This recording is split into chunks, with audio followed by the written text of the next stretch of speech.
Ancient Greece never existed in the way most people imagine it. There was no single Greek nation, no permanent capital, no emperor ruling from a marble palace. Hundreds of rival communities were scattered across mountains, islands, and distant coastlines. They spoke related dialects, honored many of the same gods, and told stories about a common heroic past. But they also distrusted one another and repeatedly went to war.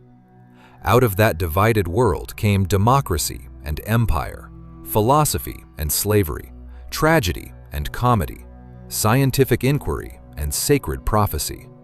The civilization remembered as the birthplace of Western thought was not built by unity, it was built by argument. And the most important struggle in Greek history was not simply between Athens and Sparta, or Greece and Persia. It was the struggle to decide what a human community should be. Long before the Parthenon rose above Athens, the Aegean world belonged to societies whose voices survive only in fragments. On Crete, the people we call Minoans built large palace centers, traded across the eastern Mediterranean, and covered walls with scenes of processions, animals, and the sea. Their language, written in a script called Linear A, remains largely undeciphered. On the Greek mainland, Mycenaean rulers governed fortified palace kingdoms. Their scribes used Linear B, the earliest known written form of Greek, to record land, offerings, workers, and supplies. This was not yet the world of philosophers and citizen assemblies. It was a world of kings, administrators, warriors, and tightly controlled palace economies. Then, around the end of the Bronze Age, that system broke apart. Palaces burned or were abandoned. Long-distance networks weakened. Writing disappeared from most of the Greek world for centuries. Later tradition remembered invasions and heroic wars, but archaeology does not point to one simple cause. Conflict, migration, environmental pressure, and the collapse of wider Mediterranean trade may all have played a role. The fall of the Mycenaean palaces remains a reconstruction, not a solved mystery. Yet the destruction of the old order created the space in which a very different Greece would emerge. During the early Iron Age, communities became smaller and power more local. Gradually, population and trade recovered. Greeks renewed contact with Phoenicians, Egyptians, Anatolians, and peoples across the Mediterranean. From the Phoenician writing system, they adapted an alphabet, adding signs that clearly represented vowels. The change was revolutionary.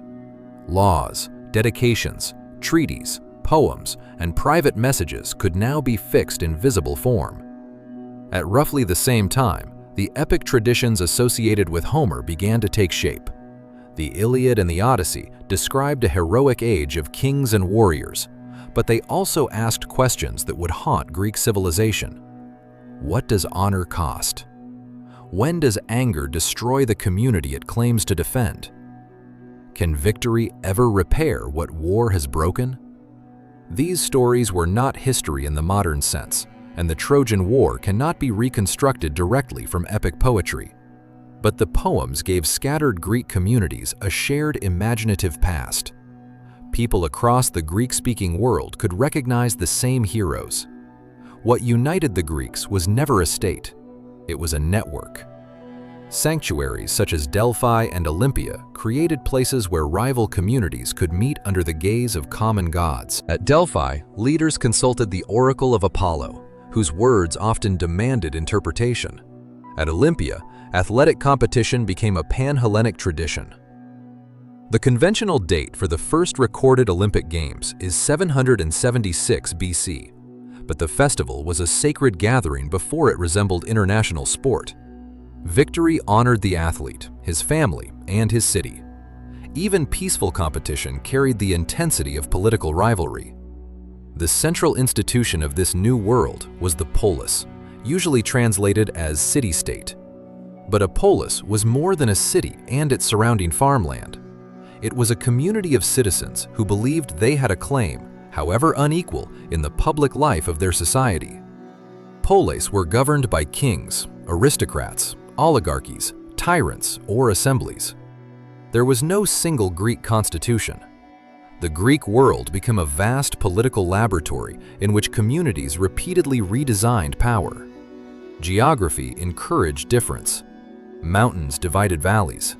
Islands faced the sea more easily than the mainland. Good farmland was limited, but coastlines opened routes to trade. From the 8th century BC onward, Greek settlers established new communities around the Mediterranean and Black Sea, from southern Italy and Sicily to the shores of Anatolia and beyond. These settlements were independent polis, often connected to a mother city through religion and memory. Greek expansion also brought negotiation, exchange, displacement, and conflict with existing populations. What later looked like the spread of one culture was actually a chain of encounters in which Greek customs changed as much as they traveled. No two polis came to symbolize Greek difference more powerfully than Sparta and Athens. Sparta developed in the fertile valley of Laconia and extended its control over neighboring Messenia. Its citizens became a military elite supported by a much larger dependent population known as helots. Spartan society demanded discipline and communal training, but the image of a city made only of fearless warriors hides a more complicated system. Sparta had two hereditary kings, a council of elders, elected officials called ephors, and an assembly of male citizens. Power was divided, monitored, and surrounded by custom. Spartan women could own and inherit property to a degree unusual in much of the Greek world, and their physical education attracted comment from other Greeks. But this did not make Sparta an equal society. Political citizenship remained male, and the freedom of Spartan citizens rested heavily on the unfreedom of the helots. The state's constant fear of revolt helped shape the militarized culture later generations admired. Sparta's strength was real, but so was its insecurity. Athens followed another path. The city grew across Attica, with an economy increasingly tied to maritime trade. Social conflict between wealthy families and indebted farmers forced political change. Later Athenians remembered Draco for a severe written law code. Solon, serving as lawgiver in the early 6th century BC, canceled certain debts, ended debt bondage for Athenian citizens, reorganized political eligibility by wealth, and created new avenues for legal appeal. His reforms did not produce democracy, but they weakened the political monopoly of birth. Athens then passed through tyranny under Pisistratus and his sons. In Greek politics, a tyrant was not necessarily a ruler of exceptional cruelty. The word described someone who seized sole power outside the traditional constitutional order. Pisistratus promoted festivals, public works, and Athenian identity. His rule reveals one of the recurring Greek paradoxes. Political centralization could help create the civic unity later used against autocracy. After the fall of the tyranny, Cleisthenes introduced reforms that reorganized citizens into new tribes and reduced the power of old regional and aristocratic networks. By the early 5th century BC, Athens had developed the earliest extensively documented direct democracy. Adult male citizens could speak and vote in the assembly, while large juries were drawn from the citizen body. Many offices were assigned by lot, seen as a defense against permanent elite control. This democracy was radical for its time, but it was not democracy in the modern universal sense. Women had important family and religious roles, but could not vote or participate in the assembly. Enslaved people and resident foreigners had no political citizenship. Athenian democracy gave extraordinary power to a defined group while excluding much of the population. Its achievement and its limits cannot honestly be separated. Athenians also developed ostracism, a procedure through which citizens could vote to exile a prominent individual for 10 years without confiscating his property. It was intended to reduce the danger of tyranny and destabilizing rivalry, though it was used only occasionally. A society that trusted citizens to decide policy still feared individuals who became too influential. Democracy did not eliminate suspicion, it organized it. The Greek cities might have continued fighting one another indefinitely had they not faced the power of the Achaemenid Persian Empire. Greek communities along the coast of Asia Minor already lived under Persian rule. When some revolted, Athens and Eretria offered limited support. The revolt failed, and Persian retaliation followed. In 490 BC, an Athenian-led force defeated a Persian army at Marathon. The victory became central to Athenian memory, but it did not end the conflict. 10 years later, King Xerxes launched a far larger invasion. Greek resistance was divided from the beginning. Some cities fought, some remained neutral, others submitted to Persia. At Thermopylae, King Leonidas and his Spartans fought alongside several thousand other Greeks. The famous 300 Spartans were real, but they were not alone. Their last stand became a symbol because it transformed military defeat into a story of chosen sacrifice. The decisive struggle moved to the sea. Athens had used silver revenue from Laurion to build a fleet of triremes. Under Themistocles, Athenian naval power helped draw the Persian fleet into the narrow waters near Salamis, where the larger force could not easily use its numbers. The Greek victory in 480 BC, followed by the defeat of Persian forces at Plataea the next year, ended the immediate invasion. Later Greek writers often framed the war as freedom against despotism, discipline against luxury, Europe against Asia.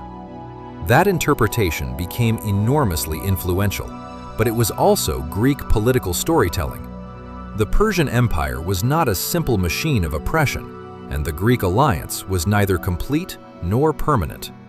Greeks served in Persian armies, Greek cities lived within the empire, and communities often chose local survival over civilizational identity. The wars did not prove that Greeks were united. They proved that under extreme pressure, some of them could cooperate briefly. Victory transformed Athens. The alliance created to continue resistance against Persia became the Delian League, named for the sacred island where its treasury was first kept. Members contributed ships or money. Athens eventually moved the treasury to the Acropolis, suppressed attempts to leave, and turned alliance into empire. Tribute from allied communities helped fund naval power and monumental construction. The Parthenon, later admired as a timeless symbol of beauty, also belonged to the political landscape of Athenian dominance. This was the so-called Golden Age, and it was full of shadows. Athens expanded democratic participation among its citizens while controlling other Greek communities. It celebrated freedom while depending on enslaved labor. It created buildings of extraordinary refinement while extracting resources from an empire. The contradiction was not hidden at the edge of Athenian greatness. It stood at the center of it. Yet the cultural energy of 5th century Athens was remarkable. Theater became a public institution tied to religious festivals and civic competition. Tragedies by Aeschylus, Sophocles, and Euripides retold myths as arguments about law, responsibility, pride, power, and the limits of knowledge. Comedy could mock generals, politicians, intellectuals, and even the audience itself. The stage became a place where the city examined its own fears in public. Greek thinkers were also changing the kinds of questions that could be asked about nature and society. Earlier philosophers in Ionia searched for underlying principles of the cosmos. Some explained reality through water, air, number, opposing forces, or indivisible particles. These ideas were often wrong by modern scientific standards, but the method mattered. Explanation could be debated, criticized, and replaced. Natural inquiry did not simply erase religion. The two existed together, sometimes peacefully and sometimes in tension. Herodotus investigated the Persian Wars by comparing stories from different peoples and admitting uncertainty. Thucydides later examined the Peloponnesian War with a harsher focus on power, fear, interest, and human behavior. Hippocratic medical writers sought natural explanations for disease, though ancient medicine remained limited and diverse. Socrates turned inquiry toward the moral life, challenging citizens to define justice, courage, knowledge, and virtue. Plato transformed those conversations into philosophical dialogues. Aristotle studied logic, politics, ethics, poetry, and nature, with an ambition that shaped scholarship for centuries. But Greek intellectual life was not a steady march toward modern reason. Evidence is incomplete. Many thinkers survive only through later quotations, and schools disagreed sharply. Sacred ritual remained woven into public life. Oracles, sacrifices, omens, and festivals were not decorative superstitions attached to an otherwise rational society. They were part of how Greek communities understood obligation, danger, and belonging. Athens reached its cultural height while moving toward a war that would nearly destroy it. Sparta and its allies feared the growth of Athenian power. Athens feared losing the empire on which its security depended. In 431 BC, the Peloponnesian War began. It lasted, with interruptions, for almost 3 decades. The conflict exposed the weakness inside every Greek ideal. Athens withdrew much of Attica's population behind its walls and relied on the fleet for supplies. Overcrowding helped a devastating epidemic spread through the city. The exact disease is still uncertain. It killed a large share of the population, including Pericles, and damaged confidence in both religious and political order. As the war continued, restraint eroded. Cities experienced factional conflict. Allies changed sides. Democratic and oligarchic groups sought foreign support against their own rivals. Thucydides described how civil conflict corrupted language itself, making reckless aggression appear courageous and caution appear cowardly. His account was not neutral in every respect, but it captured a terrifying pattern. When institutions collapse, words can become weapons before armies arrive. Athens eventually launched a massive expedition against Syracuse in Sicily. The decision promised strategic advantage. Instead, the campaign ended in catastrophe. Ships and soldiers were lost, and Athenian power never fully recovered. The episode was not merely a military mistake. It was a failure of judgment produced by ambition, unreliable information, and a political culture unable to stop itself. Sparta, supported financially by Persia in the final phase of the war, built a fleet capable of defeating Athens at sea. In 404 BC, Athens surrendered. Its walls were dismantled, its empire disappeared, and a Spartan-backed oligarchy seized power briefly. Democracy was restored soon afterward, but the city emerged traumatized and suspicious. That atmosphere formed the background to the trial of Socrates. In 399 BC, an Athenian jury convicted him of impiety and corrupting the young. The sources are shaped by his followers, and historians continue to debate the political meaning of the case.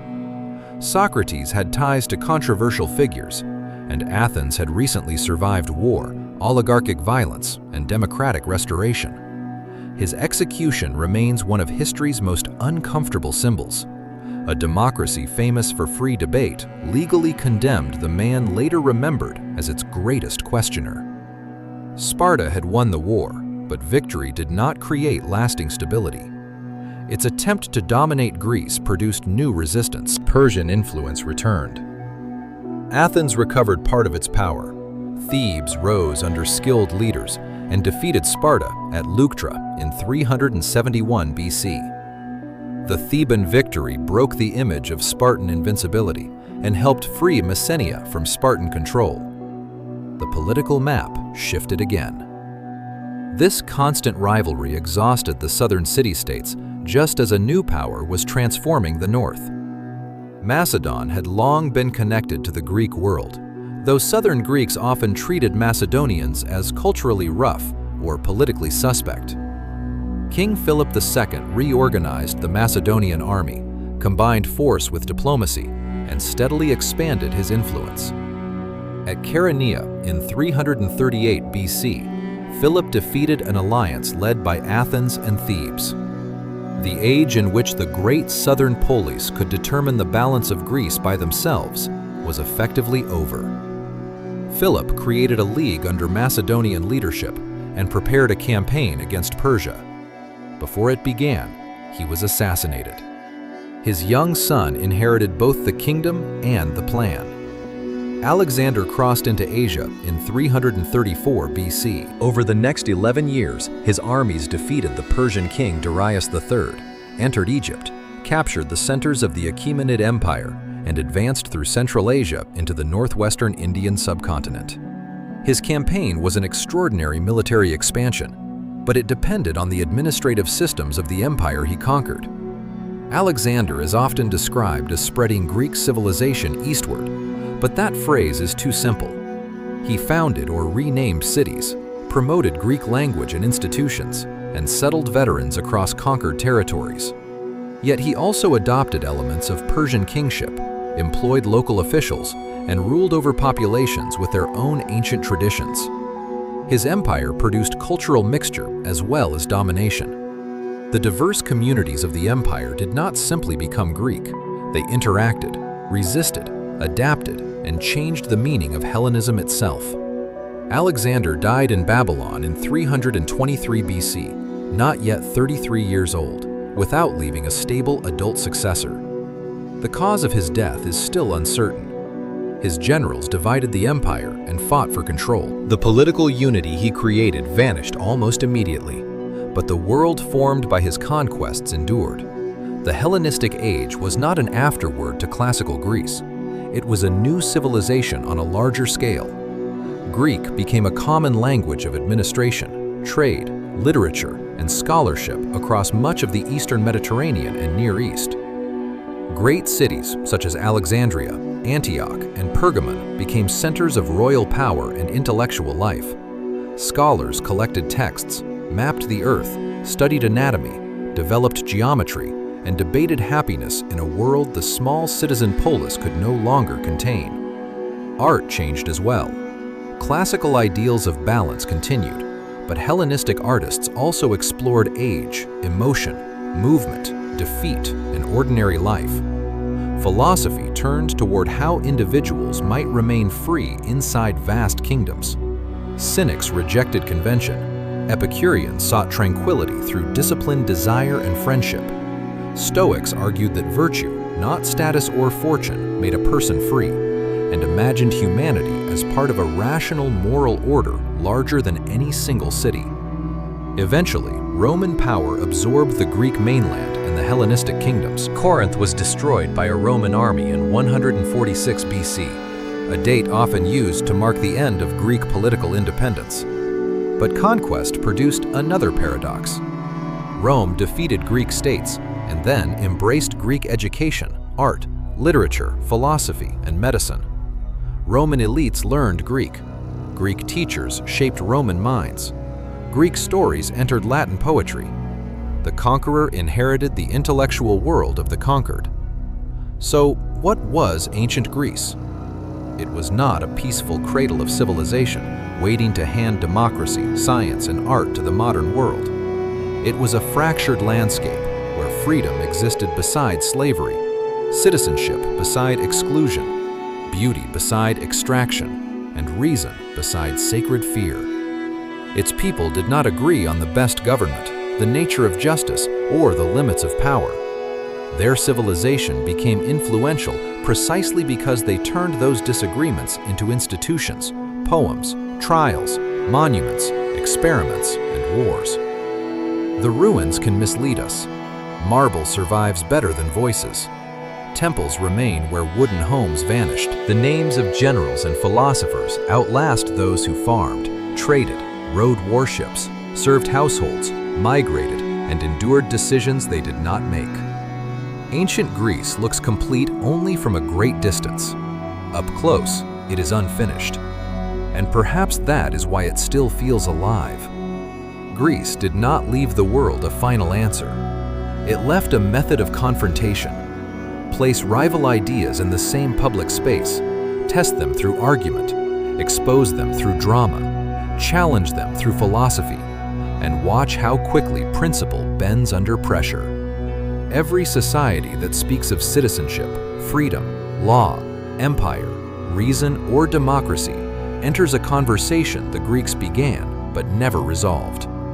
The cities fell, the leagues dissolved, the kingdoms were conquered, yet the argument survived. And as long as humanity continues asking who deserves a voice, what power is for, and whether a free society can survive its own ambitions, ancient Greece is not entirely ancient. It is still waiting for our answer.